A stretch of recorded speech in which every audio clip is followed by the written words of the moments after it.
E aí, para nós que somos ativistas de movimentos sociais, a gente está sempre envolvido em diversas causas.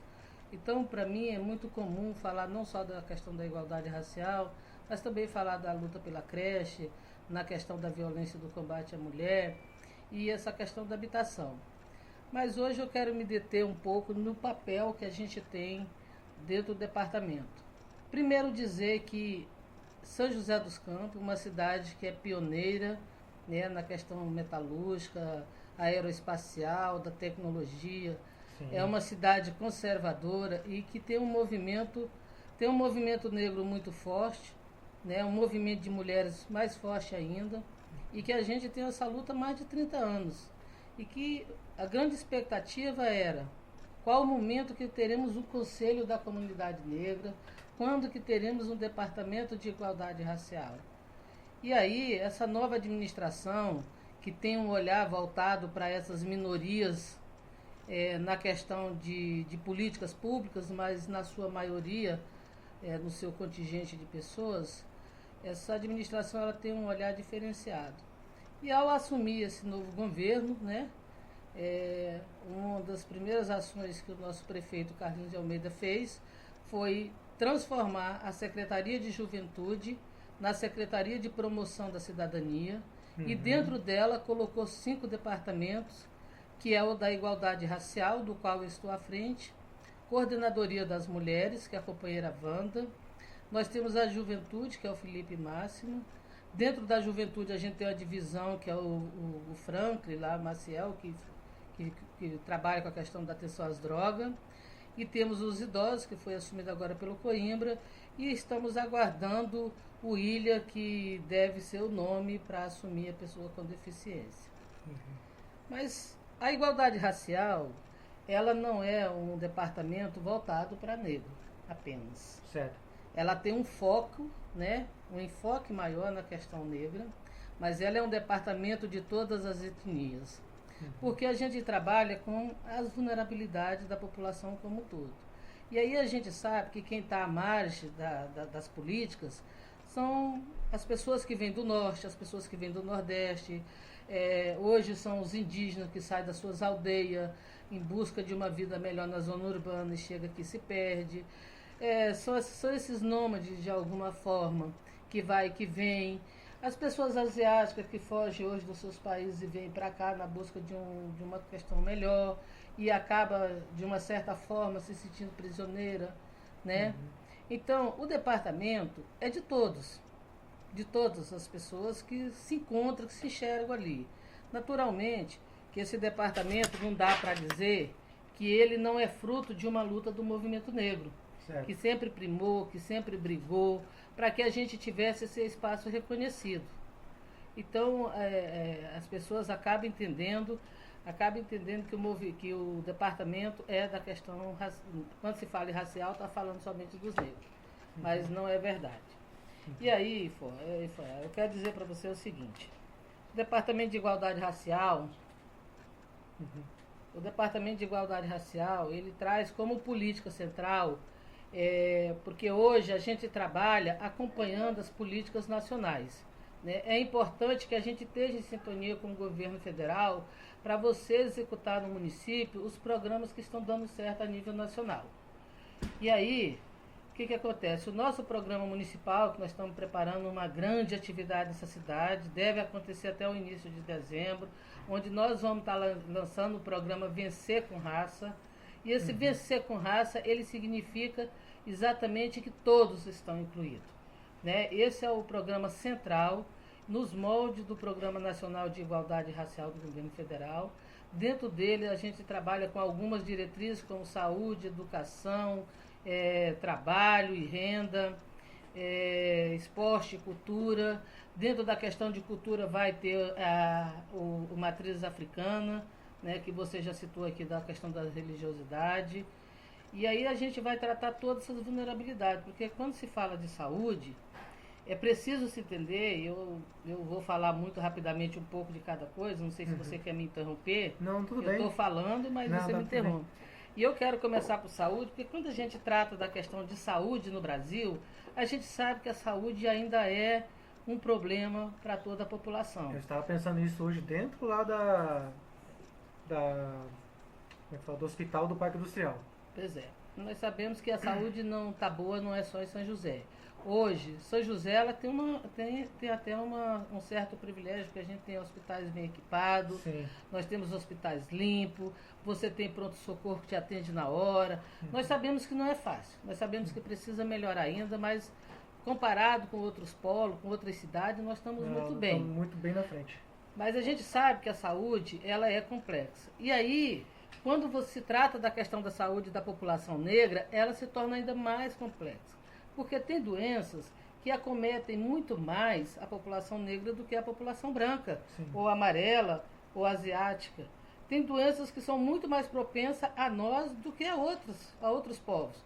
E aí é preciso que a gente diga o seguinte, que não se cometa absurdo de dizer que essa doença é de negro. Sim. São doenças mais propensas à população negra, como a questão da ortoporose, da anemia falciforme, próstata, eclâmpsia, a própria pressão alta, algumas doenças, entre outras, que acometem muito mais, são muito mais propensas a gente, mas que toda a população brasileira tem, né? Sim. E que requer mais cuidado. Então, hoje, dentro dessa questão da saúde, o Departamento da Igualdade Racial, junto com a população dessa cidade e outras do país todo, a gente luta porque o Programa Nacional de Saúde da População Negra ela seja implantada nos municípios, adaptando cada uma à sua realidade. É preciso que todas as prefeituras assumam o papel, ou se ela não tem condição, mas dentro da regional da qual ela faz parte, na macro, que no caso a gente tem nós estamos dentro da macro do Vale Paraíba, é preciso que a gente pense com o olhar de que povos nós temos. Então, se a gente olhar para o Vale, nós temos indígena, nós temos quilombola, nós temos japonês, chinês, ribeirinhas, pessoas com grau de doenças diferentes. E né? qual que é a participação da população? Como é que está sendo agora, sua visão? Para dentro do departamento? Sim. Para dentro do departamento a gente tem uma participação excelente. O pessoal ele começa a absorver a ideia de que aquele departamento veio para simplesmente reforçar essas políticas que a gente sempre buscou, né? Que era feito por meia dúzia, por um grupo resumido. O departamento hoje é um órgão público. Né? Nós, por exemplo, somos os mediadores dessas questões junto às grandes secretarias.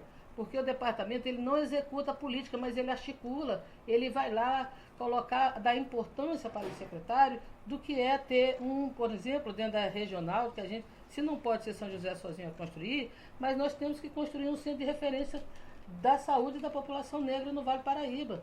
E aí a gente tem que envolver o Estado, nós temos que envolver o governo federal. E tudo isso que já existe a nível nacional, um programa específico que nós queremos trazer para São José. Se não for municipal, que seja regional. E como é que a gente faz isso? Dialogando com o secretário de Saúde, dialogando com o secretário do Estado, dialogando com o ministro Padilha, e o departamento tem esse papel e a gente vai buscar isso. Isso em relação à saúde. Tem uma pergunta aqui, Rosamira, para você, do Facundé, é um seguidor meu, mas ele já trabalhou nessa área já por fora e também da prefeitura. Ele quer saber, deu boa noite, qual a postura de um templo afro dentro de uma sociedade onde outras religiões são mais divulgadas? Bem, boa noite. Eu quero dizer o seguinte, em relação à questão dos templos.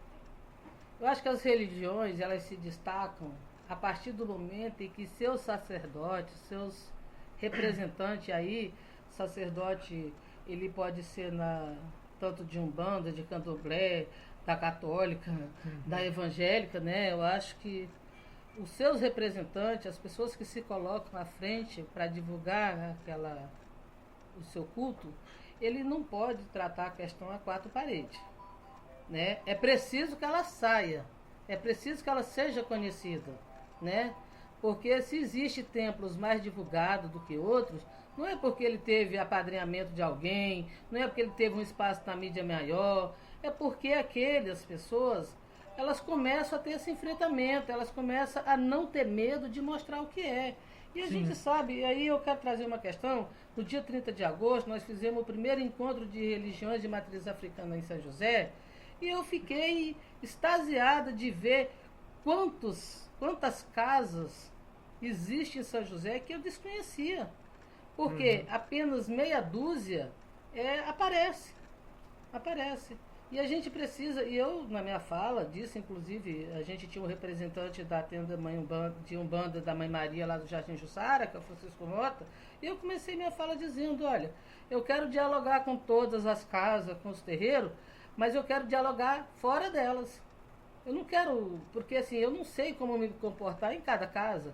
Sim. Eu acho que a gente tem que trazer a política da casa para fora, porque como é que a gente vai se fazer reconhecer no seu direito, como é que a gente vai nos fazer respeitar se você não vem a público dizer quem é você, né? Foi exatamente o que eu fiz. Né? Porque assim, é preciso divulgar a cultura, porque se a Igreja Católica tem o direito de ter lá a sua igreja, se a evangélica tem sua casa, se a batista tem, por que que as casas de terreiro não podem ser regularizadas, existir, estar dentro da lei? Está existindo uma lei federal onde vai, quando for entrar no cartório, o estatuto, vai ser isento.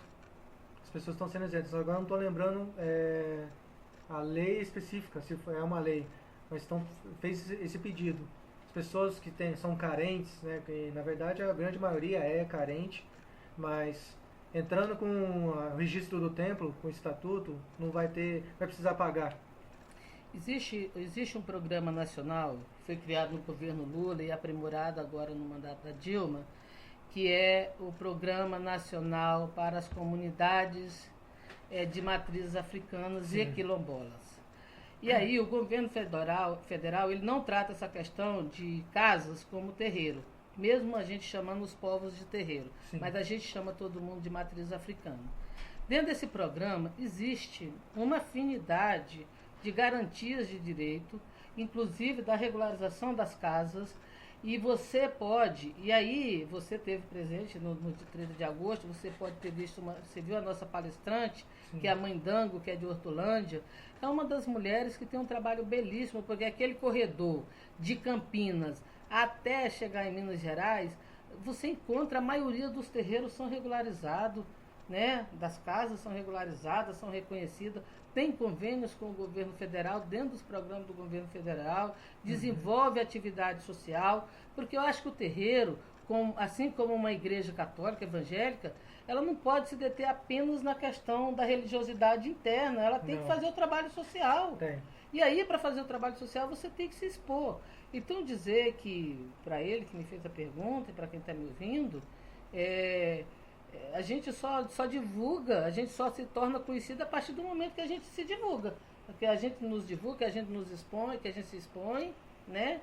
E que a gente dá a cara para dizer, olha, eu sou mesmo, né? Porque eu disse na minha fala também que para cada 10 brasileiros, você acha que são de Umbanda. Né? As pessoas vão na igreja católica, reza, vai na Assembleia de Deus, reza, vai não sei aonde, reza, mas aí corre depois pro terreiro de Umbanda. E aí, assim, eu sou espírita, eu sou ecumênico, eu sou... Olha, que hora que a gente vai se assumir? Né? Eu acho que a gente Acho que quando bate na porta para fazer uma pesquisa, as pessoas querem falar espíritas. A gente tem que saber falar com a sua religião em si. E por que eu sou espírita, né? Por que será que eu sou espírita? O espírito cabe aonde?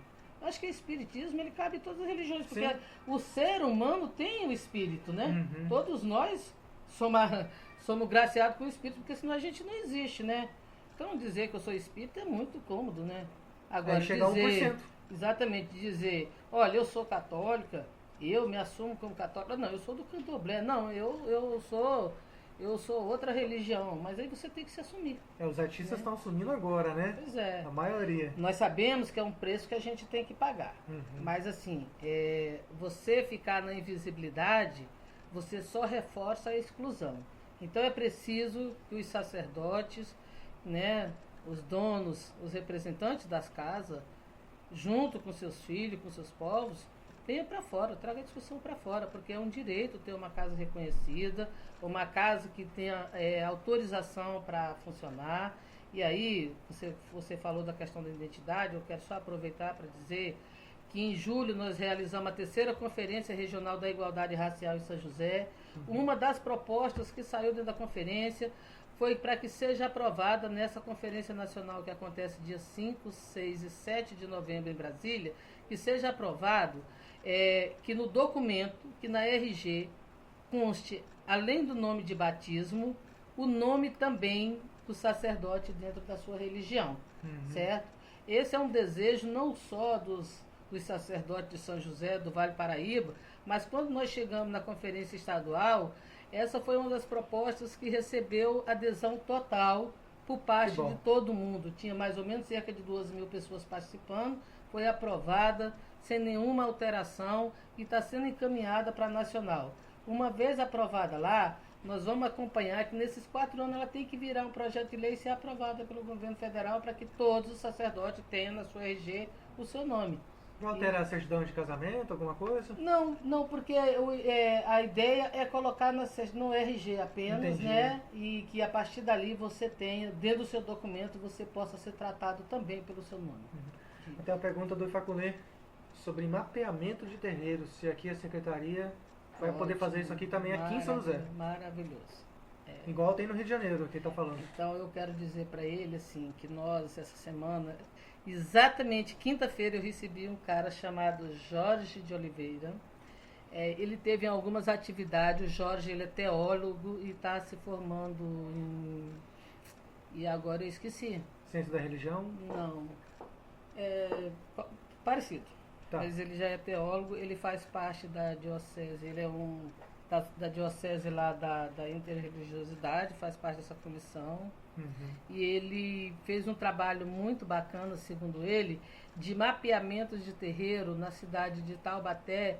Ele disse que, inclusive, ele ficou muito tempo lá conversando com o pessoal do Pena Branca, lá em Taubaté. Certo. E ele veio propor essa parceria, trazer esse projeto para dentro da secretaria, para dentro do departamento, onde vai ser mapeado, onde a gente, em conjunto, nós estamos desenvolvendo para a gente começar agora, em 2014, o mapeamento de todas as casas, né? Mas mais do que mapear, nós queremos contar a história de cada casa. Entendi. Porque a partir daí, para dentro do orçamento, o próximo POP que você falou, para quem não sabe o que é o POP, é o plano de orçamento participativo, onde a população define junto com o departamento e aquela secretaria quais são os projetos prioritários para que a gente possa buscar essa verba junto ao governo do município. Então, para que no próximo POP a gente tenha políticas já direcionadas, né, para a gente garantir em 2015 alguns projetos. Isso não significa que em 2014 nós não faremos. Sim. Um dos projetos é esse de mapear os templos, né, conhecer a história de cada um, né, da construção de quem iniciou, do sacerdote que iniciou. Eu não sei se eu estou falando a palavra correta. Tá certo, não tá certo. Tá? Todo mundo vai entender. E aí eu quero que as pessoas me desculpem, porque eu não sou de religiões de matriz africana, mas eu tenho me esforçado para aprender, porque eu quero entender e aceito ajuda, né, e todas as pessoas que nos procuram, a gente tem buscado essa compreensão. Então, só para dizer, tá dentro da nossa prioridade, já estamos com o projeto preparando. Se houver outras pessoas que queiram contribuir com esse projeto, dizendo, olha, eu tenho esse conhecimento, tenho isso, nós conhecemos também em São José, tem um grupo de estudiosos que, sobre essa questão da intolerância religiosa, Sim. que está aí conversando com a gente também, que tem já um estudo levantado em São José. Hoje ele já tem alguns dados de como é que está essa questão da intolerância, e a gente está dialogando. Então já está a caminho essa questão do mapeamento. Eu tenho esse projeto, acho que eu falei para a senhora, do Conselho de Fá no Brasil. Sim. Só que é uma coisa federal, onde tem que apadrinhar outras federações para abrir esse Conselho Federal. Aí, por fora, eu sei que tem que ter no mínimo 5 outras federações. E, de via regra, nós queremos mapear os sacerdotes dentro da cultura iorubá, queremos mapear, e mapear também os templos no Brasil, porque o nosso estatuto aqui, a gente mapeia as filiais e nomeamos os sacerdotes dentro do nosso templo. Então, dentro das filiais vai ter lá, aqui no site também vai ter todo mundo assim, essa aqui é Yalorixá, esse é Babalorixá, esse é Babalaô, então nós vamos mapear os sacerdotes. E isso também repassar para a secretaria, que para a gente é importante. Por quê? Porque tem muita gente, que aí é o propósito nosso, tem muita gente que vai no anonimato e faz muita coisa errada. Tem muita gente, por exemplo, que não tem um conhecimento religioso, não tem conhecimento de cultura e fica plantando mentira em cima da mentira. Então, O que a gente quer fazer? Quer mapear aí essas pessoas, porque infelizmente o brasileiro dentro da nossa religião não está acostumado com regras. E as regras têm que ser seguidas e têm que ser exigidas. Então é muito difícil para a gente, principalmente para as pessoas que procuram sacerdotes ou que vêm de outra religião, que não conheça, é saber quem está falando a verdade e quem está falando mentira. Então a gente quer mapear dentro da nossa cultura iorubá as pessoas que são sacerdotes ou não, neófitos, né? Estão aprendendo, e os sacerdotes. Que pra gente é muito importante isso. Né? E pessoal, quem tiver dúvida, manda aqui no Fale Conosco pra gente. Tem o Fale Conosco da rádio, ou se não, o e-mail aí fabrasil@babalaô.com.br e fabrasil@babalaô.com.br. E sobre, Rosamiranda, uma dúvida que eu tenho sobre os povos de terreiro, depois que aconteceu esse evento, essa palestra, como é que foi a procura lá na secretaria? As pessoas voltaram e falaram, não, eu quero ajudar, eu quero contribuir. Hoje o acesso está muito mais fácil. O primeiro contato foi um pouco difícil, as pessoas tinham uma certa resistência. E aí, a partir daquele evento, que a gente tem ouvido são depoimentos, agradecimento, inclusive de outras cidades, que esse que é o interessante, porque naquela atividade ela tomou uma proporção muito grande, porque nós acabamos mandando o convite para cidades de Taubaté, por exemplo, Caçapava, e esses convites foram replicados para outras cidades, né? Então nós tivemos naquele dia presente São Paulo, Guarulhos, tivemos gente de Campinas, tivemos gente de Osasco, e essas pessoas elas têm colocado da importância que é o poder público assumir esse debate, porque não é comum o poder público assumir. Né? O poder público não assume esse debate. O governo anterior, você trabalhou no governo anterior? Não. Ah, tá. Só para saber, só para não. Como eu acabei de falar, São José nunca, jamais teve esse debate, nem o poder público de São José. Essa é a primeira vez em que o poder público assume a responsabilidade de discutir temas tão polêmicos como a questão da violência contra a mulher. Sim. Discutir temas polêmicos como essa questão da igualdade racial, reconhecer que dentro da nossa cidade, por mais que a gente lute, por mais que a gente cresça, há ainda racismo institucional, racismo das pessoas, e a gente só vai acabar com isso quando a gente tratar as políticas públicas, quando a gente tratar o diferente de forma igual. Porque eu posso ser diferente de você nos modos, na cultura, mas no direito eu tenho que ser igual. Então, se tem 2.000 casas sendo construídas na cidade de São José, e o critério que está lá é a quantidade de anos que você mora na cidade, é quanto você ganha, a tua condição social. Esse critério ele não pode ser diferenciado na questão da cor. Porque se ele segue uma lista, e se nessa lista a maioria é afrodescendente, ele não pode pular para atender aquele que está se colocando branco. Sim. Ele tem que seguir o critério. Eu estou citando essa questão da casa própria, porque infelizmente os estudos que a gente tem nesses últimos anos de São José são estudos que nos envergonham e que a gente pretende fazer essa mudança agora. Então esse governo, eu quero voltar a repetir, gente, aí eu quero dizer para vocês que não é questão de pé daqui ou pé dali, mas é questão de quem tem compromisso.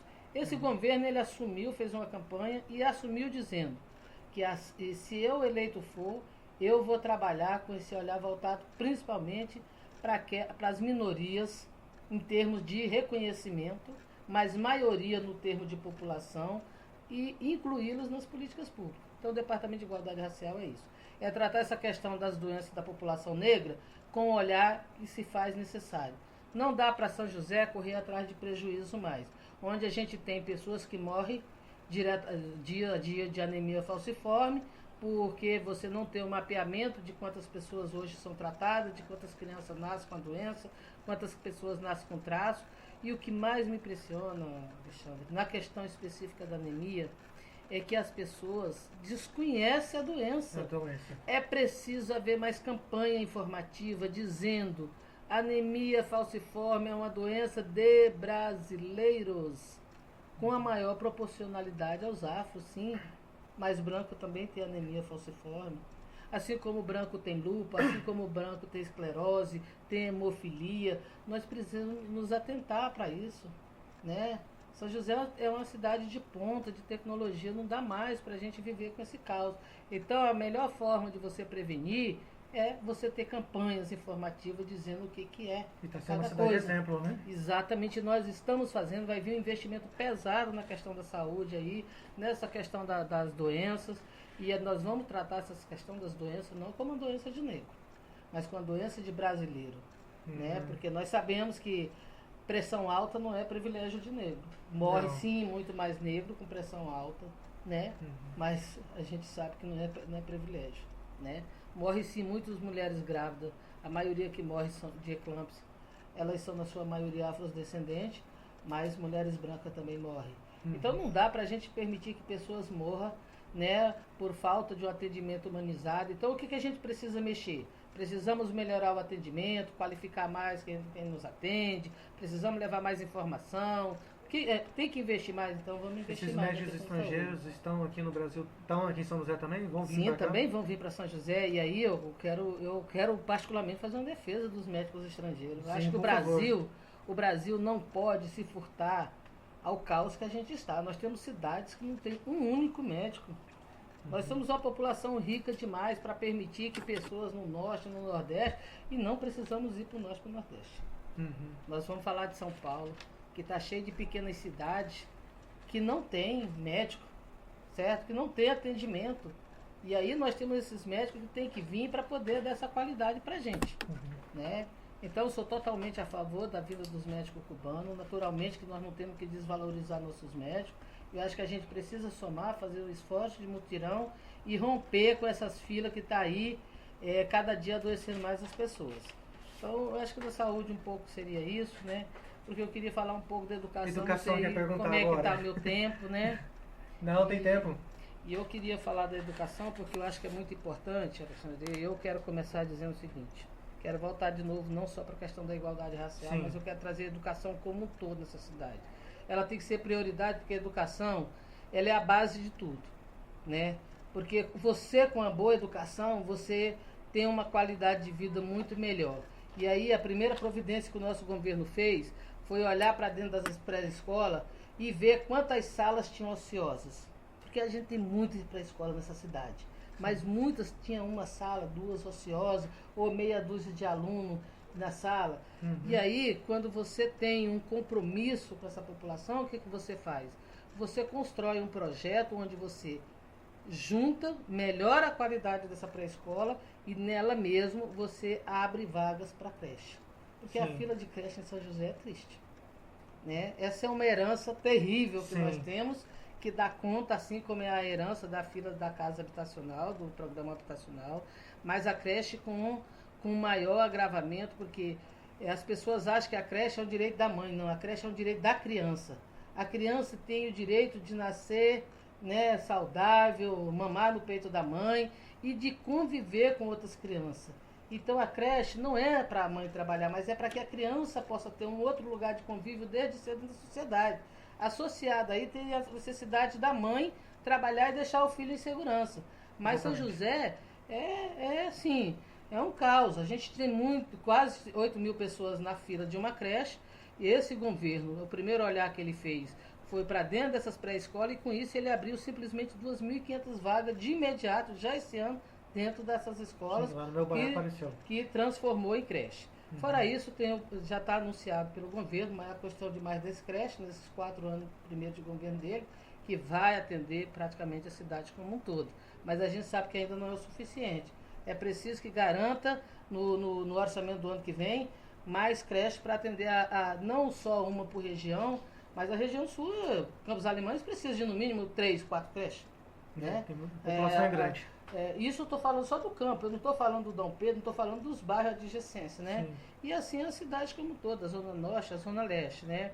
E ainda voltando para a questão da habitação, da educação, é importante dizer que para a gente ter uma educação efetiva e que faça efeito e que faça jus àquilo que nós queremos, essa educação ela tem que ser de respeito também, de valores. E aí, não dá para você contar a história do Brasil sem você falar da África.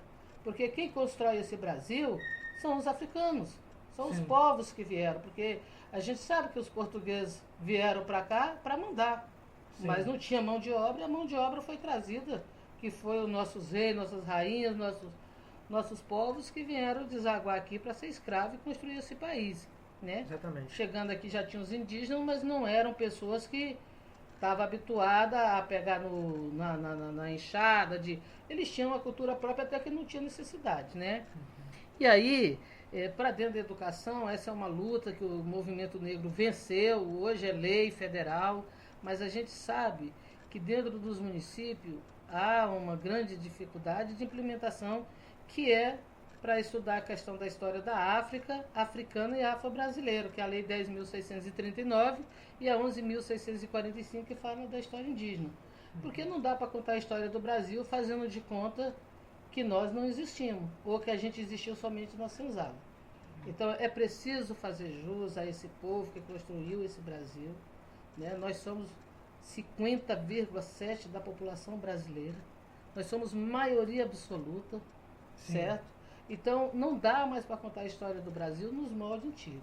Então é preciso que a educação, desde da pré-escola até a universidade, ela tenha que contar qual é a verdadeira história da africana no Brasil. Foi aquela reunião que teve do POP, né?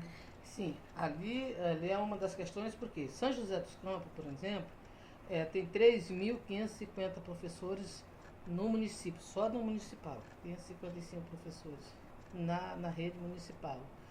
E 65 professores que têm formação nessa questão da história da África e africana.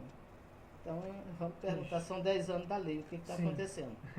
Então, hoje, com o secretário, o professor Célio Chaves, já existe um entendimento, já existe um diálogo, o projeto já está feito, está em andamento, nós estamos dialogando, porque a partir do ano que vem, esses professores serão capacitados dentro dos seus HTCs sobre a questão da história da África. E aí, uma outra coisa que para nós é um ganho em São José, já está na rede de ensino desse ano, já aconteceu. A Secretaria de Educação Municipal comprou um livro da história da indígena e outro da história da África. Não é exatamente isso que a gente quer, ter livros separados. Nós queremos que essa história seja contada dentro de todo o currículo escolar. Português, matemática, ciência, geografia, história, que ela esteja embutida no contexto geral de todos os livros, não seja separado. Mas para quem não tinha nada, já é um grande avanço. E quando a gente fala em formação dos professores, nós não estamos dizendo que os professores não tenham conhecimento. Nós estamos querendo dizer que não basta você ler. Um professor de matemática, ele na hora da aula, ele não vai ler quanto é 2 mais 2. Não. Ele já sabe quanto é 2 mais 2. Automático. Então, é essa capacitação que a gente quer. Nós queremos que o professor saiba contar a história africana. E a história, porque uma é a história da África, outra é africana e outra é afro-brasileira.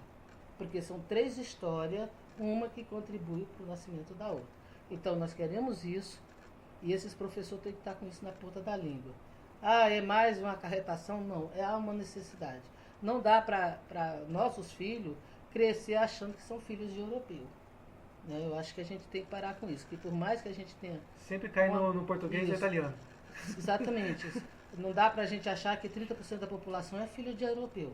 Aqui no Brasil, a gente tem meia dúzia de pessoas que moram no sul, que são europeu puro ainda. Mas é lá. É só. 99,9% do brasileiro é miscigenado, é índio com branco, é branco com negro, negro com índio, e vai, e por aí vai, né? Então, eu queria, em relação à educação, esse grande ganho, dizer dessas vagas que para nós foi muito importante e que a gente está aí. E aí você pode perguntar, mas assim, é do departamento também.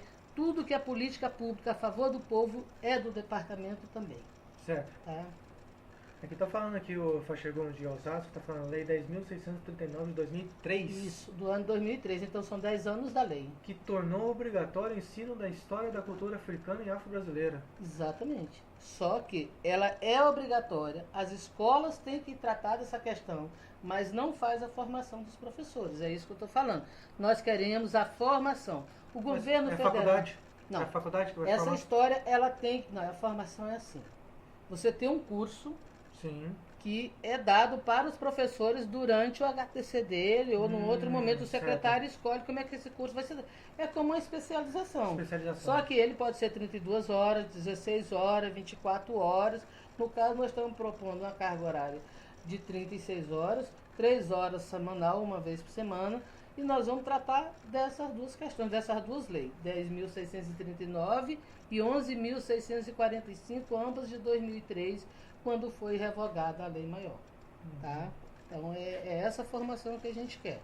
O professor, ele conhece que teve uma escravidão, que esse povo veio de algum lugar, mas ele não sabe contar ela.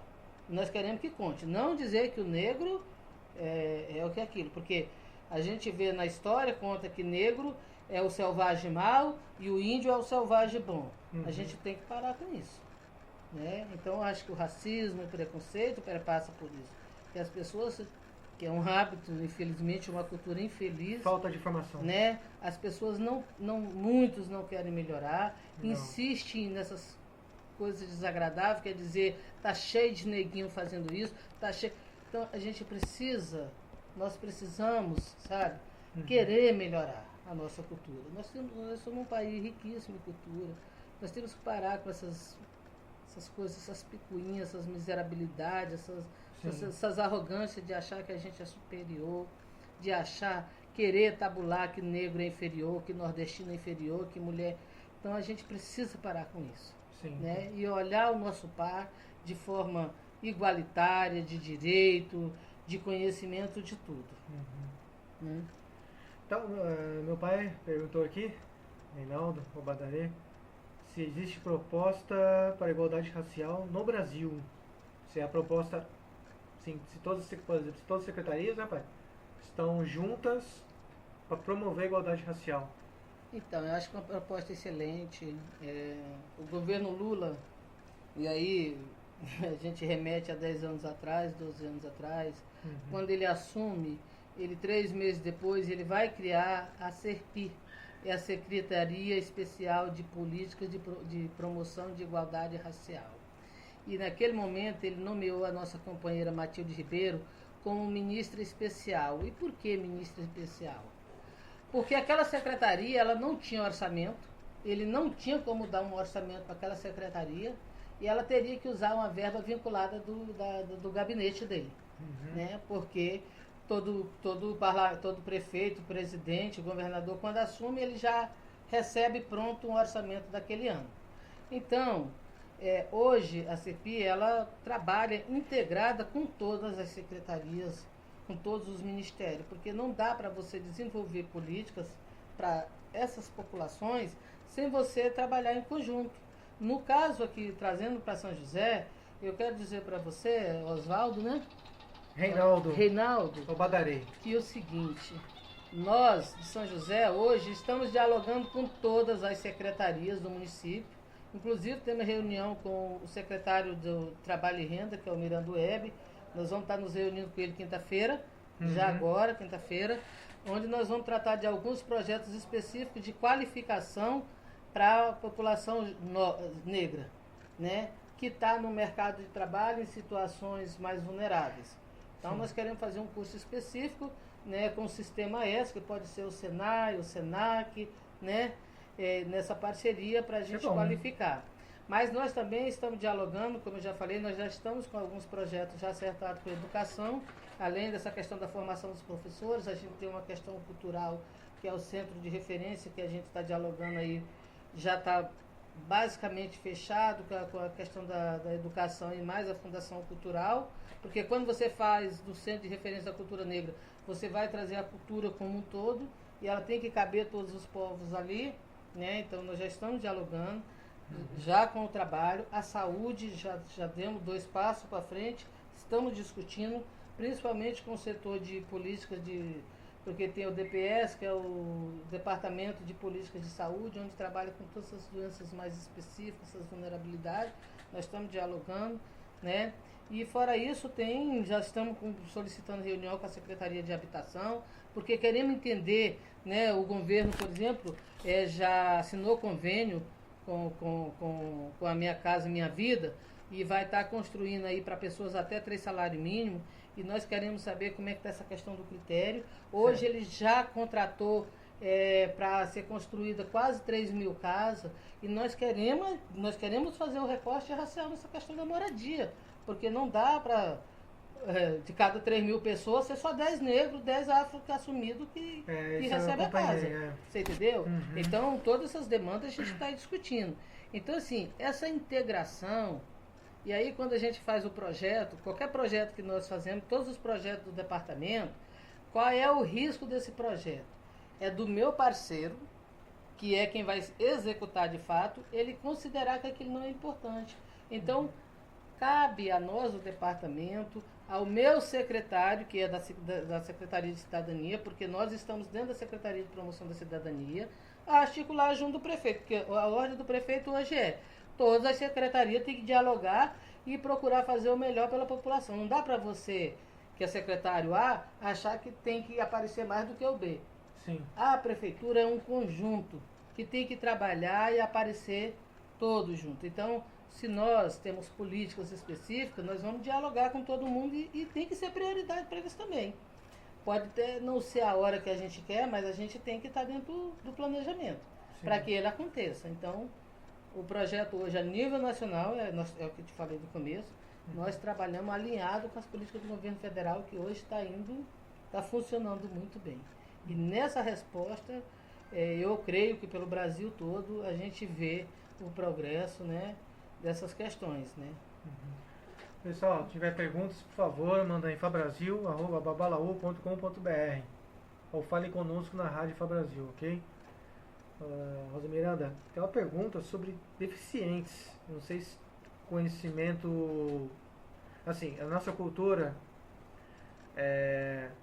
quem é discípulo de uma divindade, entre aspas, né? O orixá chama Batalá, pessoas que nascem com deficiência física ou mental,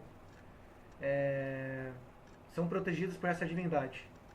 Então, quem é autista, quem tem agora TDDA, déficit de atenção, que era antes, são pessoas protegidas por essa divindade.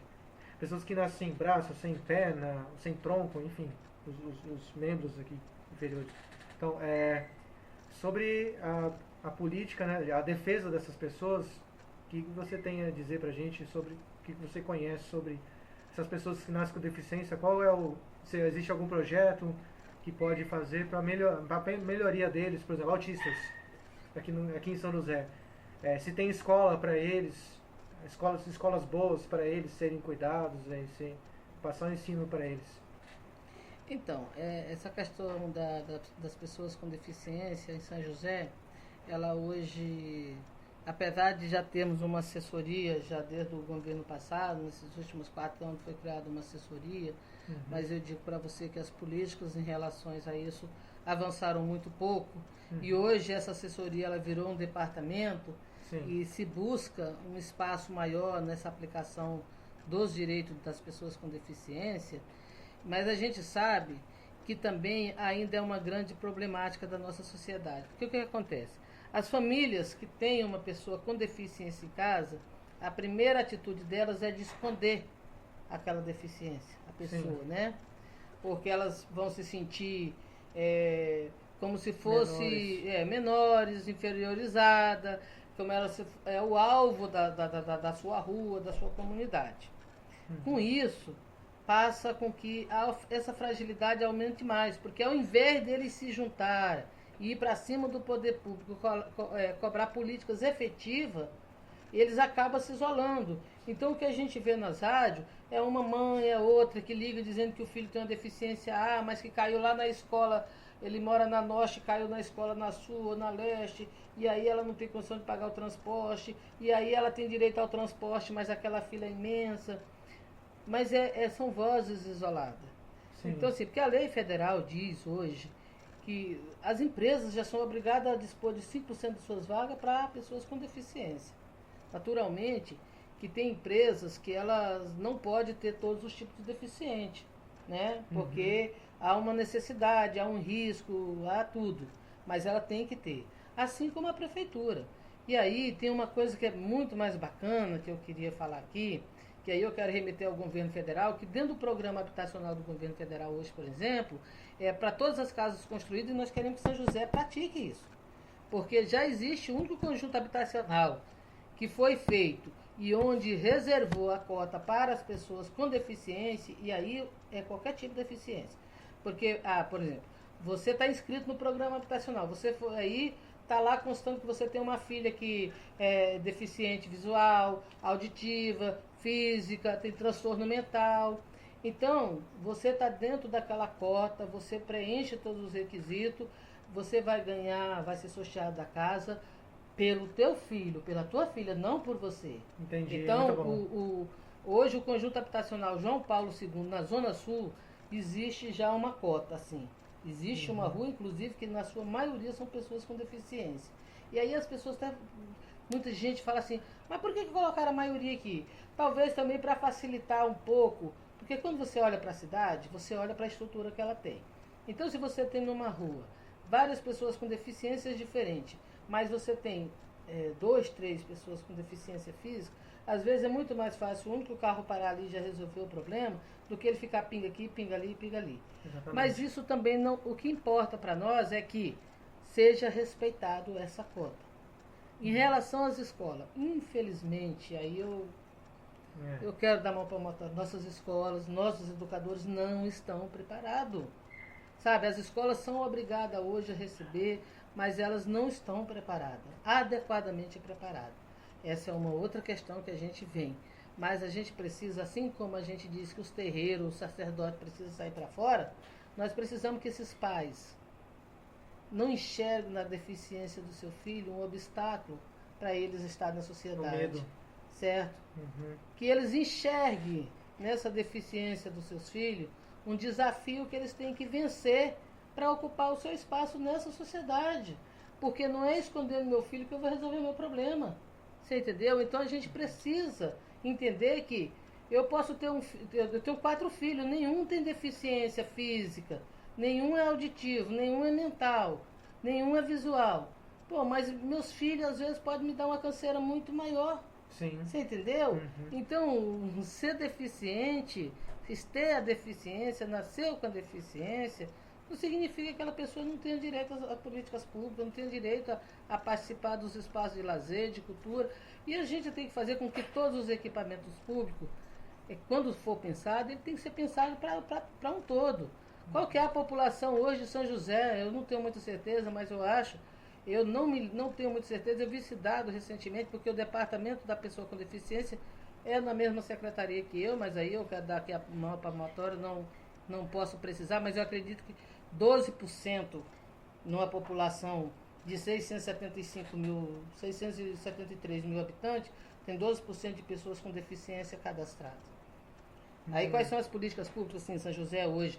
Mas em termos de atendimento, de instituição, porque a gente tem milhares de tipos de deficiência, a gente tem pessoas que têm deficiência que impossibilita a mãe, principalmente a mãe que é mais solicitada, até dessa mulher ter uma vida normal, porque para essa mãe poder sair, tomar um banho na casa da vizinha, ela precisa que alguém fique com aquele filho ou a filha um minuto. Exato. Né? Então, mas estamos avançando, mas ainda está faltando muito. O pessoal está falando aqui que na parte de investimento alto em educação, desde a faculdade até a rede pública, existem, por exemplo, aqui está falando o Mossum, que é o outro seguidor meu aqui, de Fá, de Orixá, ele mora em Bitinga. Ele fala que a maioria lá é evangélica. O professor é evangélico. Aí eles estão. A maioria está falando de orientação. A orientação evangélica, que eles estão falando que se eles vão abrir a mente, se não vai ter aquele protesto contra promover a cultura negra, enfim, a cultura africana, mostrar nossas raízes aqui no Brasil. Se vai ter esse respaldo aí, essa fechadura, né, na nossa frente. Então, muito interessante essa pergunta, porque a escola, ela não é um lugar para a gente discutir a religiosidade. Sim. Ela é uma escola para a gente discutir cultura, educação, formação de um povo, onde passa inclusive a questão da religião, mas não temos que nos deter nela. Em relação aos professores evangélicos, eu não quero generalizar. Infelizmente, eu posso dizer que quando a gente olha para as igrejas evangélicas, a gente enxerga lá, na sua maioria, talvez, pode ser que eu esteja errada, as que eu olho, as que tem perto da minha casa, pelo menos 40% são afrodescendentes. Maioria. Por mais que eles digam que eles são moreninho claro, o moreninho claro está dentro do afro, né? Não dá para correr. E aí, eu acho que também, aí eu quero dizer para você que o seguinte, a escola, ela não pode ser reduto de religioso. O professor, ele tem todo o direito de ter sua religião e ele deve pregar o seu culto dentro da sua igreja. Na escola, ele tem que ensinar o que é de fato que tem que ir na grade curricular. Eu, por exemplo, eu fui aquela mãe que eu não deixava passar uma vírgula com o professor. Toda reunião estava lá para saber qual era o comportamento do meu filho, para saber se realmente as notas dele era aquilo que aparecia no boletim, se ele não alterava. E não é questão de confiança, não. Eu fui uma mãe presente. Mas eu sempre deixei claro também nas reuniões que a minha família é uma família negra, uma família afro, mas é uma família que conhece o direito e que eu ensinei meus filhos desde a hora que nasceu a discutir, a respeitar, mas cobrar os seus espaços. Você entendeu? Porque não dá, porque a professora fulana, ela é evangélica, então ela fala toda hora que Deus não gosta disso, Deus não gosta daquilo. Deus em nenhum momento se manifestou na sala de aula dizendo que não gosta disso ou daquilo. Sim.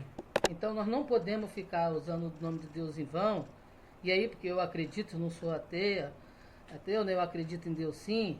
Agora, eu não acredito em pessoas que toda hora utilizam o nome de Deus para pregar, para violentar, para agredir, para pôr medo em outras pessoas, principalmente crianças. Porque essa questão do pecado, que eu não quero discutir, deixar bem claro, não quero discutir religiosidade. Sim. Não tenho essa preparação, não vim para isso.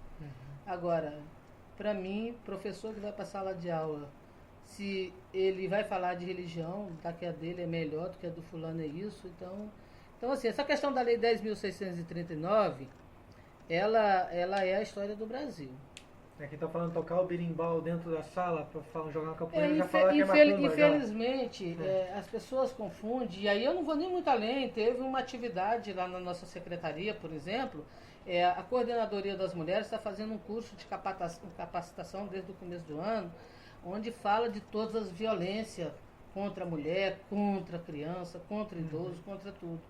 Mas é um curso que é um tema muito forte, muito pesado. E aí, para quebrar um pouco para que ele se torne mais leve num determinado momento, você tem uma intervenção cultural. Cara, no dia que foi a capoeira, foi um Deus nos acuda. Nossa. Várias pessoas se retiraram, foram embora, porque disse que não foi ali para praticar macumba. E aí, gente, em primeiro lugar, macumba nada mais é do que um instrumento musical. Começa por aí. Sim. Segundo, capoeira vem é de origem africana, mas o golpe é brasileiro, certo? É uma forma em que os escravos achavam para adorar seus deuses. Assim como a gente vai lá para a igreja católica, eu sou devota de Santa Rita de Cássia. Assim como os evangélicos ficam aleluia, aleluia, irmão, certo? É a mesma coisa que os escravos faziam, não podendo praticar seus rituais, eles dançavam dentro da sua sala. Então não dá para a gente achar que a religião é melhor, ou que o fulano vai para o inferno, ou que o fulano... Tem que parar com essa história. Eu me recuso a discutir São Bernardo do isso. Campo, um professor que é pastor, ele falou que ia rezar um salmo, alguma coisa, não sei o que ele ia rezar. Um salmo não é porque ele não reza salmo, né? Eu não lembro o que ele ia fazer. Porque eu não li exatamente a notícia de cabo a rabo. Mas quando ele falou que ia orar e rezar alguma coisa, tinha um membro que é da nossa comunidade, que é um menininho, ele falou, eu não posso participar porque não condiz com as minhas práticas. Ele saiu. Esse menino foi pedido para ser expulso da escola, que é uma escola municipal.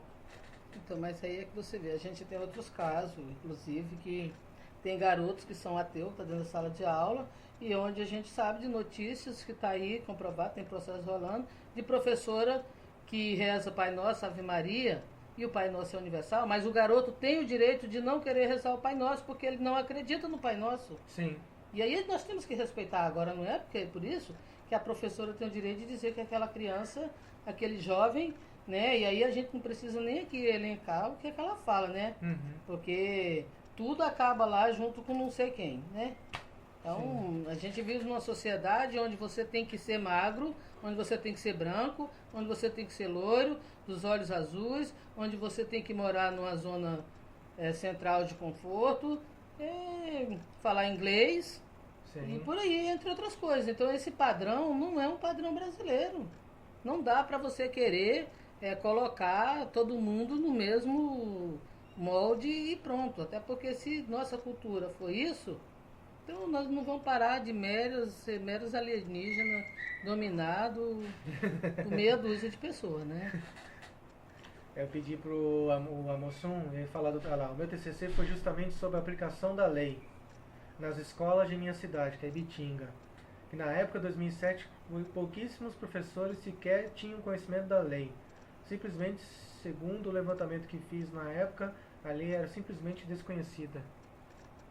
Então, mas por que a lei é desconhecida? Porque assim, e aí a gente tem que remeter aos nossos dirigentes municipais. Sim. Porque assim, no Brasil a gente tem a prática assim, principalmente no Brasil. Eu quero me reportar, e aí eu quero falar de política porque eu sou política, né? Eu tenho uma formação dentro da militância, mas quem é militante dos movimentos sociais, ele é antes de tudo político, porque senão você não faz política pública. Mas quando o governo federal, quando todo o comando lá em cima faz um projeto de lei, que ele é aprovado, e esse projeto de lei vem beneficiar o povo, ele tem que ser reproduzido em todos os estados. Então, compete ao governo do estado aplicar aquela política e fazer com que seus municípios apliquem também. Porque a gente tem mania de dizer, tudo que não presta é culpa do governo federal. Sim. Mas a saúde vai mal em São José por culpa do governo federal. Mas a escola não presta em São José por culpa do governo federal. Peraí, meu amigo.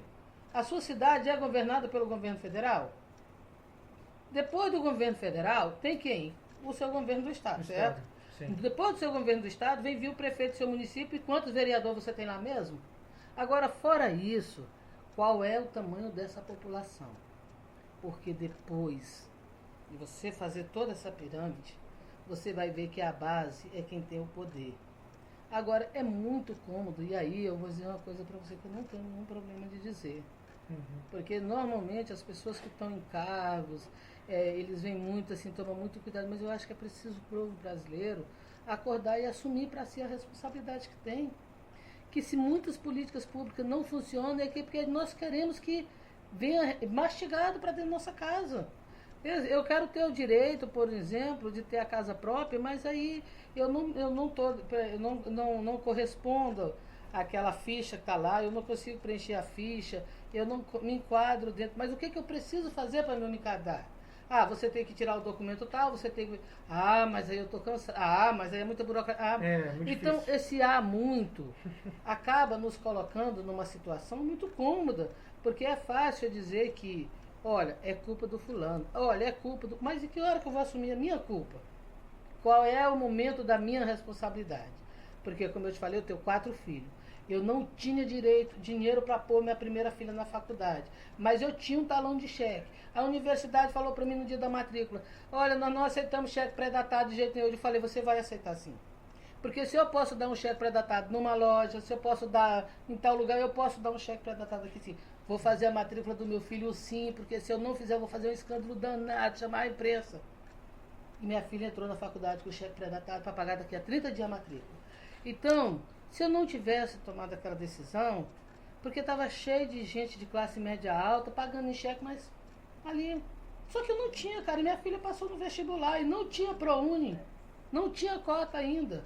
Então tinha que aceitar, eu tinha um cheque, que bom que eu tinha um cheque. Então a faculdade teve que aceitar meu cheque 30 dias. E minha filha foi para a faculdade. Ela chorava, mãe, faz escândalo, eu faço sim. Então, infelizmente, tem hora que a gente tem que fazer escândalo. Tem hora que a gente precisa elevar a voz.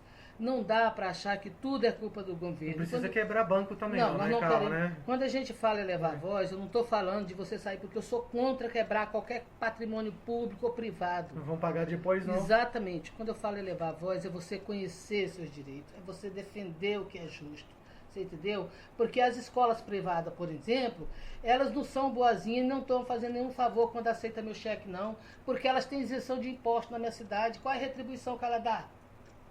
Você entendeu? Porque todas essas faculdades, elas têm uma cota lá que elas têm que devolver em bolsa para o município.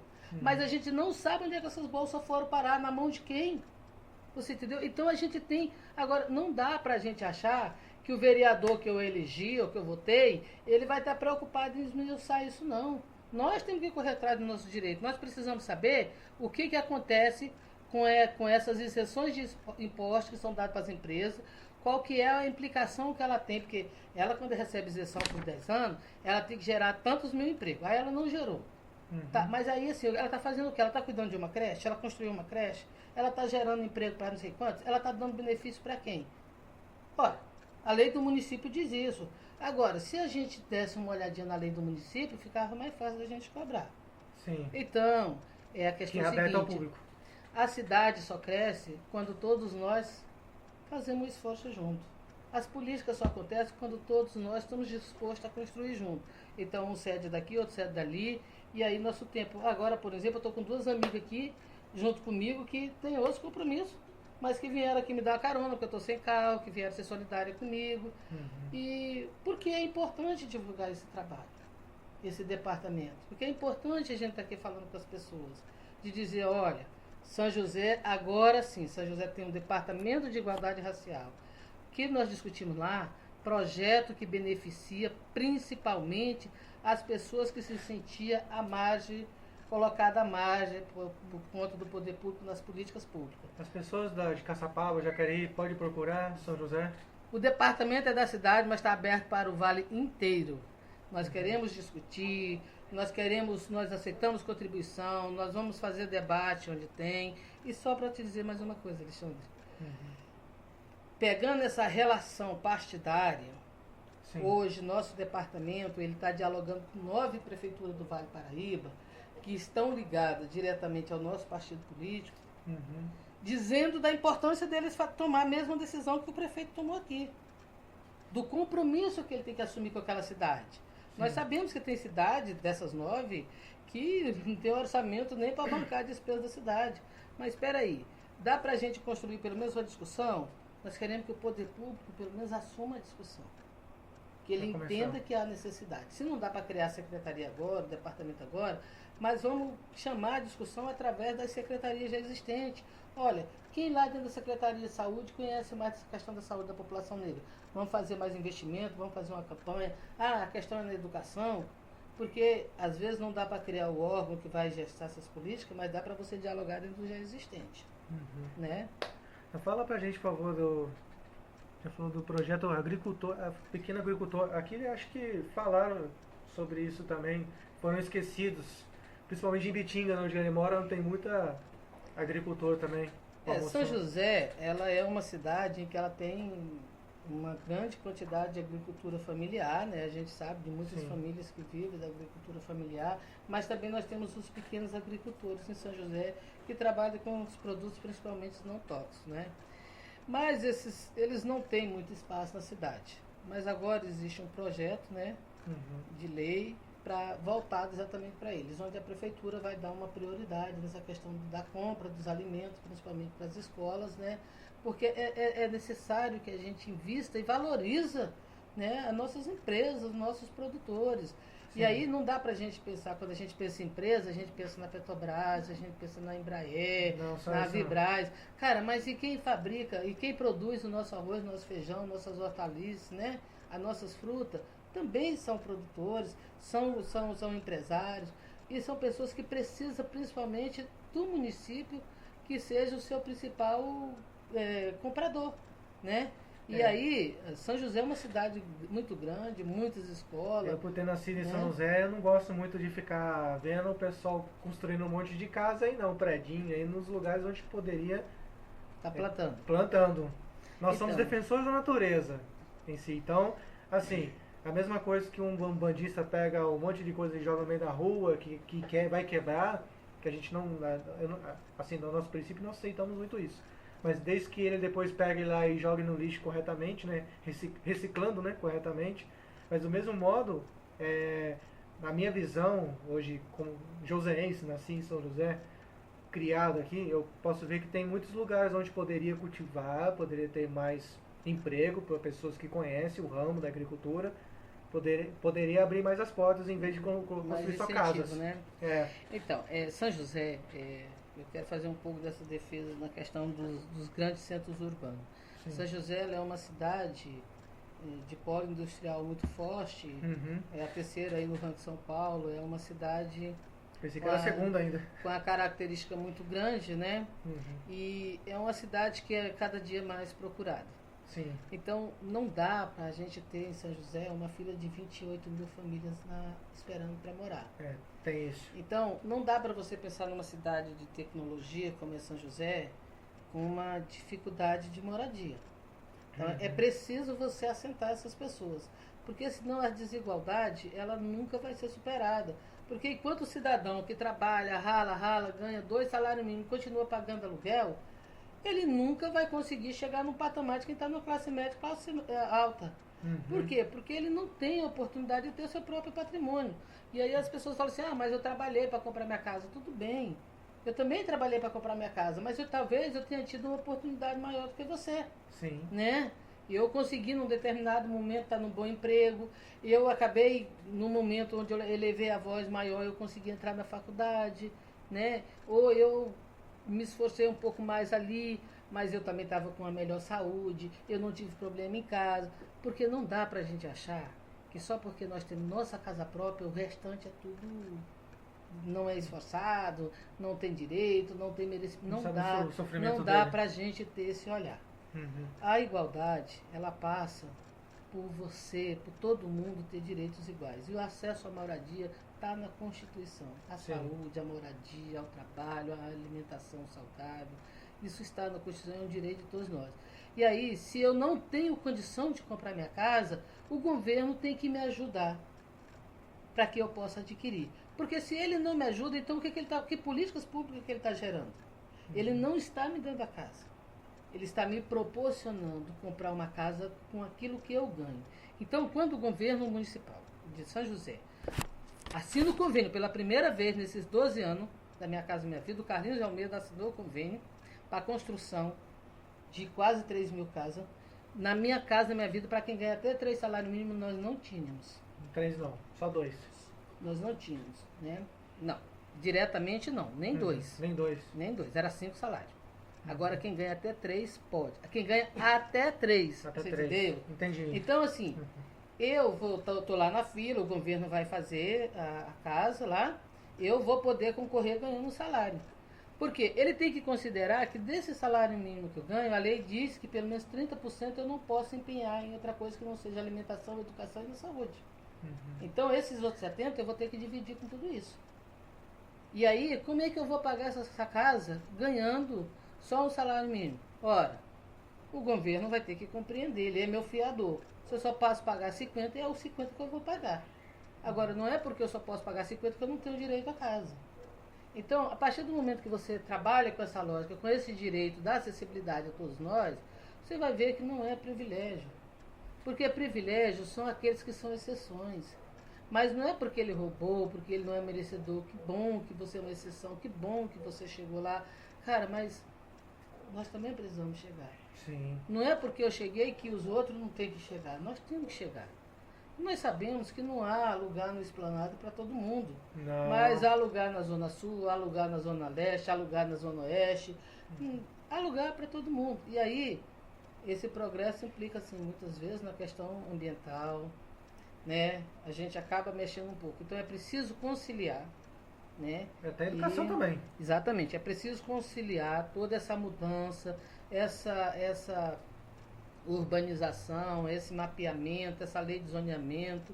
A cidade tem que ter mudanças constantes na planta dela, porque você precisa adaptar nessas situações. E não dá para a gente dizer, eu entendo quando eu vejo os ambientalistas, mas eu sou contra isso. Bem, mas é que assim, hoje nós temos essa situação. E aí, para essa situação, para a gente atender essa situação, nós vamos ter que tirar 4, 5 árvores do caminho. Mas nós tiramos essa árvore, mas dá para a gente plantar em outro lugar? Então vamos replantar ela em outro lugar. O que não der é só para derrubar ela e deixar derrubada. Mas também não dá para a gente deixar de atender a população porque tem 4 árvores no caminho. Eu não estou dizendo que eu sou contra a natureza, eu sou a favor, e eu sou a favor de se plantar muita árvore, de ter muita economia solidária, de ter muito pequeno agricultor, você entendeu? E aqui a gente tem assentamentos que produzem muita hortaliça, muita verdura, muito legume, e que a gente tem que absorver isso aqui no município, né?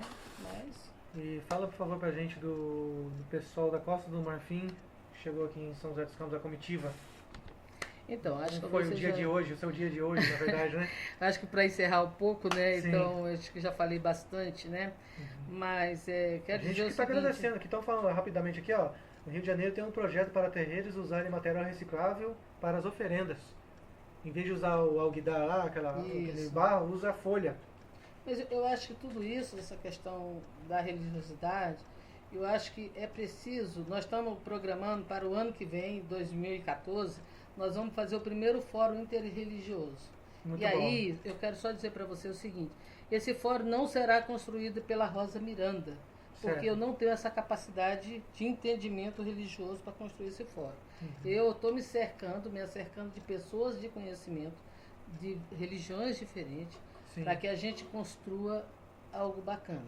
Para que o debate, ele traga todas essas vulnerabilidades que implicam, né, desde o respeito, na questão de como você se porta, de como você aceita, de como você pratica suas oferendas, de como você pratica o seu Piracicaba está, por exemplo, eles falam de sacrifício de animal. Piracicaba está proibido sacrifício de animais.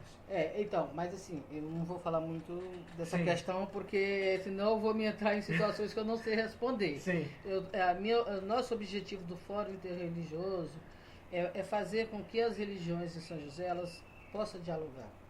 Que a gente rompa com essa barreira de que o fulano não senta na mesma mesa que o cicrano. Não, sabe? Porque aí isso para mim de uma incompatibilidade. Não é possível que um representante da igreja, seja ele de qual for, dizer que não senta do lado do outro porque ele tem parte não sei com quem, que ele... Você entendeu? Porque assim, você é uma liderança e assim, a igreja são os maiores líderes. Porque de que adianta você falar em nome de Jesus se você não é capaz de dar o perdão ou de não aceitar o sujeito como ele é? Não é Jesus que diz que aparece na pele de pessoas distintas? Não é? Então, quem sou eu, ser humano, para dizer que fulano é melhor do que ciclano? Se eu não sou capaz de dialogar com ele, o que eu estou fazendo na frente daquele templo religioso? Né? Então, acho que aceitava o padre entrar no meu templo com a vestimenta dele, mas, por exemplo, se um padre for muito ríspido ou muito ignorante, não vai deixar eu usar aquela minha roupa africana para entrar na igreja dele. E hoje você sabe que em São José existe muito mais essa questão do ecumenismo entre a Igreja Católica e a Umbanda, os espíritas, né, do que entre outras religiões. Porque a gente já tem várias igrejas da região, nas regiões aqui de São José, onde a gente tem essas missas, né, esses ecumênicas, essas missas afro dentro das igrejas católicas, onde você utiliza inclusive rituais, né, dentro do que a igreja permite, né? Sim. De tambores, de oferendas, não de oferendas. Isso para mim é novidade aqui em São José. Não. São José existe. Tanto o Novo Horizonte, que é pioneira, a igreja do Novo Horizonte é pioneira. Não sabia. A igreja de São Benedito já faz essas atividades. A gente tem muito, e eu quero dizer para vocês, eu tenho inclusive o paroco Sebastião, que é de Jacareí, é um dos caras que mais trabalha com essa questão. Existe batizado afro, tá? Afro. Nossa. Existe batizado afro dentro da igreja católica, tá? Então, isso é importante vocês mas saberem. O candomblé já utiliza isso desde da escravidão até hoje. Eles fazem, por exemplo, tem o batizado nosso lá, mas ele chama o padre lá para nos batizar. É o contrário. Aí ele vai lá dentro. Tá? Então isso já existe, tá? Então, só para dizer. Por lei federal, rapidamente, por lei federal, eu posso, como sacerdote, ir lá no hospital e batizar minha filha lá, porque eu tenho até um mês para batizar. Eu posso fazer o meu batismo dentro? Eu não sei te responder com precisão, mas até onde eu conheço, não existe nenhum impedimento. Entendi. Até onde eu conheço. Mas eu não posso te afirmar que existe ou deixa de existir. Posso verificar e te dar esse retorno. Okay. Agora, só rapidamente para você fechar aqui, São José dos Campos, como todos sabem, ele está credenciado aí pela FIFA para ser uma das cidades que vai receber uma seleção da Copa do Mundo. Sub-7. Isso, exatamente. E aí, o que acontece? Recentemente, bem recente agora, o nosso secretário, o nosso vice-prefeito, Itamar Coppi, ele esteve na Costa do Marfim para tratar um pouco dessas questões. E aí, hoje o São José recebeu de volta essa visita da Costa do Marfim, só que o Itamar foi para lá para falar de futebol. E aí, quando ele volta, ele já volta com a questão do futebol e mais a questão de parceria de trabalho, né? Nessa questão da relação do trabalho. Então, hoje foi recebida a comissão, né? O vice-governador da cidade de Abidjan, o cônsul brasileiro lá da Costa do Marfim e outras autoridades, né? Que foram recebidas no Paço Municipal pelo Itamar Coppi, nosso vice-prefeito, entre outros secretários. O departamento estava presente, foi convidado, né? Eu estava lá. E onde foi feita toda uma apresentação da cidade, né? Da sua estrutura, onde foi colocado também para os empresários de São José oportunidades de investimento naquele país. E aí eu quero só frisar uma coisa que eu acho que foi muito bacana, que quando o cônsul disse, deixou claro, olha, os projetos que nós estamos trazendo aqui, além do futebol, da parceria da cidade irmã, nós queremos ser recebidos aqui em São José, ficar aqui, mas nossa proposta de projeto aqui não é de pedir passar sacola, pedir apoio. Entendi. Nós estamos oferecendo oportunidade do Brasil fazer investimento, eles precisam sim, né, de países que têm muito mais tecnologia, que é claro que eles são um país pequeno, não tem tecnologia, muito pouco, eles precisam de países como o Brasil, como China, Estados Unidos, que invista, que ajuda no crescimento do país deles, mas eles de forma nenhuma, eles estão pedindo ajuda para a gente passar sacola. Entendi. Né? Certo. Então eu achei isso muito bacana e aí me senti muito lisonjeada de ter a oportunidade de estar conversando com eles. Eu acho que São José é uma cidade estratégica, né? Está num ponto estratégico. E nada mais justo do que receber uma seleção.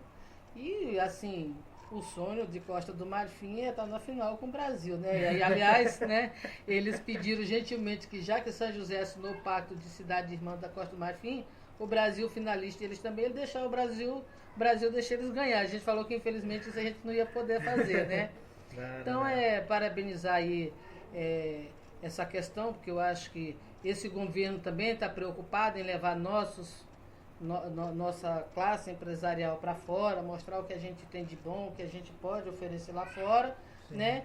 E com isso abrir novos caminhos aí, né, para outros voos. E a gente sabe que o empresário de São José é um empresário que tem responsabilidade, que tem qualidade e que merece estar nesse rol de grandes países aí fazendo bons trabalhos. Tá? Então, mais alguma coisinha, Rosa Miranda? Então, pessoal, finalizando aqui, Rosa Miranda é diretora do Departamento de Secretaria de Igualdade Racial. Na verdade, deixa eu me apresentar aqui então. Eu sou a Rosa Miranda. Para finalizar. Me formei em serviço social, ativista do movimento negro, ativista do movimento de mulheres, mas eu digo que minha grande paixão é a questão da habitação e estamos nessa luta. Eu estou diretora do Departamento de Igualdade Racial, que pertence à Secretaria de Promoção da Cidadania da Prefeitura de São José dos Campos. Certo. Então Prefeitura de São José dos Campos, Secretaria de Promoção da Cidadania, Departamento de Igualdade Racial. Dizer muito obrigada pela oportunidade, pelo tempo que nos foi colocado. Dizer que nós estamos à disposição, para quem quiser anotar, nosso e-mail é igualdaderacial@sjc.sp.gov.br. Certo? Então, nosso telefone para contato, nossa área é 12 3932 8614. Estamos à disposição no departamento das 8 até às 17h30, muitas vezes até às 19h, depende de como está o dia. Hoje foi um dia bastante agitado, mas o nosso horário é até às 17h30. Agradecer mais uma vez a oportunidade de estar aqui na Info Brasil e dizer que estamos à disposição. Qualquer dúvida, qualquer coisa, qualquer pergunta que for enviada depois, a gente pode responder. As pessoas entenderam hoje que tem muitas portas abertas e tem muitas coisas que pode procurar para poder, principalmente, mostrar o terreiro deles e registrar, principalmente, que isso que eu queria passar para todo mundo também. O que eu queria dizer, me assumir com vocês aqui é o seguinte: a Conferência Nacional de Promoção da Igualdade Racial, ela acontece 5, 6 e 7 em Brasília. Eu sou delegada, né? São José está indo com uma comitiva de 5 pessoas, Vale Paraíba com uma comitiva de 7 pessoas. E eu quero me comprometer aqui com vocês de que eu vou ficar atenta a 3 questões que para nós foi prioridade. Primeiro, a aprovação do Centro de Referência da Saúde da População Negra regionalizada em todo o Brasil. Sim. Nós estamos pedindo para que o governo federal faça uma lei onde todas as regiões do Brasil, não as cidades, mas cada região de uma cidade do estado tenha um centro de saúde da população negra, ou seja, um centro de hematologia que cuida mais dessa questão. Certo. E a segunda coisa é a questão da identidade. Se essa documentação, se for aprovado mesmo na íntegra, o texto que nós enviamos, que passou em São Paulo, garantindo ali que todas as pessoas, os sacerdotes, possam usar na sua RG, além do seu nome de batismo, o nome da sua religião. Precisa mudar o nome. Eu me comprometo a te dar essa informação logo que eu retornar. Não voltar? Já, assim, de primeira mão, para você poder anunciar. E qualquer outra novidade, porque como a conferência ela vai juntar o Brasil inteiro, vai vir muitas outras propostas boas de outro estado que a gente ainda não conhece e que nós vamos aprovar lá. Uma vez aprovado, isso vira compromisso do governo federal para poder praticar essas políticas. Muitas demoram, às vezes não vão nem para o papel, mas nosso papel qual que é? Cobrar, cobrar, cobrar. Mas na maioria vira programas, vira leis, e onde está acontecendo todos os benefícios é a partir dessas conferências. Tá bom? E muito obrigado mais uma vez. Obrigado. Pessoal, um orim, um cântico para fechar. Tudo que ela falou a respeito de ancestral, de nossos ancestrais, o pessoal deve ter escutado já. Eu vou cantar e vocês podem entender de outro jeito, ok? De aprendizado. Se falar de ancestral, né, negro, branco, enfim, vocês vão entender. Au au choro, ileu au choro, ileu au, esse cão pe oye, esse cão pe kawamachauru, au choro, ileu au. E assim, pessoal, a junção de toda a população hoje, o Ifá, Orumilá trouxe as pessoas à Terra para não haver esse preconceito. Ele passou a mensagem. Mas, infelizmente, existiram outras energias, que a gente chama de Ogum. Esses espíritos fizeram com que o ser humano ficasse um contra o outro. Enfim, se todo mundo pudesse ajuntar na intelectualidade, né, usar a sabedoria e passar a informação, não a ignorância, é mais fácil do que a petulância. Então, pessoas que estão se sentindo ofendidas, é que eu falo sempre na rádio, não briguem com a outra sem saber o que é de certo, o que é real. Então, saber falar de religiosidade, saber falar do qual é o seu direito, primeiro tem que estudar tudo, religião, lei, tem que estudar tudo. E passar a informação adiante. Não adianta você pegar a informação e segurar para você. Porque se a informação morrer com você, é um ancestral morto. Então o ancestral não pode morrer. O negro hoje, né, os negros, as pessoas de pele mais escura, foram a grande maioria, como todos sabem da nossa religião, foram a maioria criada na África, enfim, quando começou o mundo. Então, isso foi quebrado pelo branco e pelo amarelo, de outras cores. O que tem que fazer agora? Respeitar o ancestral nosso. E como respeitar? Não respeitar que ignorância, falar que ninguém é maior que ninguém. Nós estamos todos iguais. Então vamos respeitar e vamos estudar sobre cultura. E cultura, enfim, lei, religiosidade e tudo, ok, pessoal? Um abraço a todos, uma boa noite e obrigado pela audiência. Ó, dá bom.